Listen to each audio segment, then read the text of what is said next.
Assalamualaikum warahmatullahi wabarakatuh. Selamat pagi, siang, sore, malam.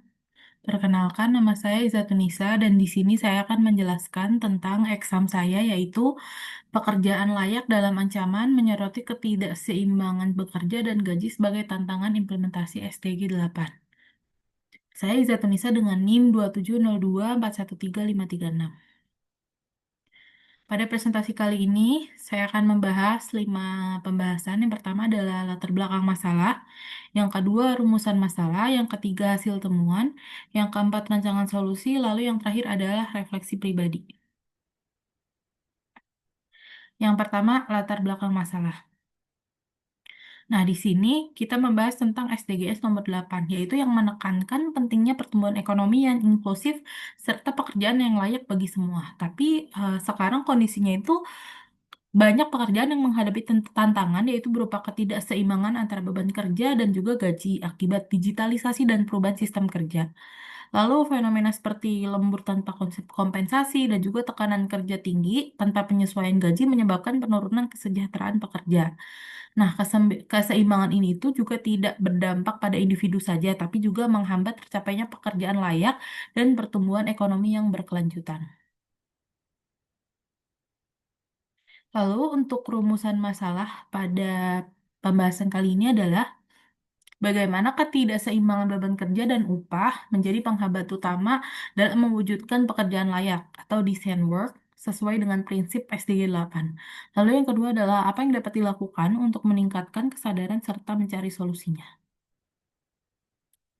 Nah, untuk hasil temuannya, di sini saya menginterview atau berdiskusi dengan Mbak Raja Izra Mirna sebagai PPIC Supervisor di perusahaan korporat PT Omron Manufacturing of Indonesia.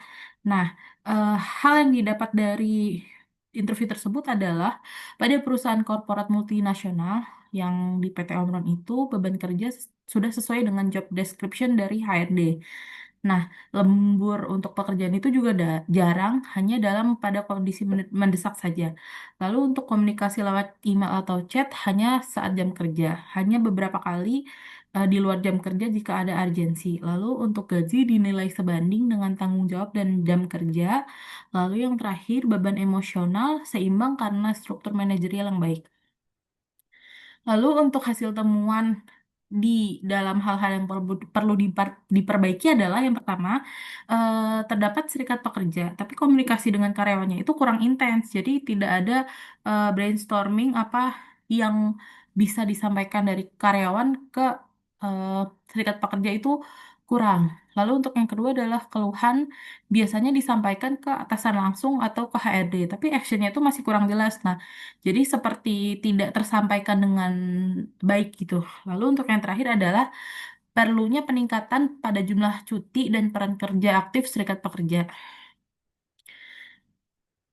Lalu dari hasil temuan, berikut adalah rancangan solusi yang saya sarankan. Untuk pertama adalah menambah jatah cuti atau waktu istirahat. Lalu yang kedua adalah memperkuat komunikasi dengan serikat pekerja untuk menyampaikan aspirasi karyawan. Lalu untuk yang ketiga adalah meningkatkan transparansi karir dan kompensasi karena eh, karir yang ditunjukkan itu tidak ada step-step yang jelas gitu kayak habis ini bisa kemana seperti itu. Lalu untuk yang terakhir adalah mengadakan program kesejahteraan dan kesehatan mental. Nah, untuk refleksi pribadi itu ada beberapa. Yang pertama adalah keseimbangan kerja dan upah sangat dipengaruhi oleh sistem manajemen dan kepemimpinan.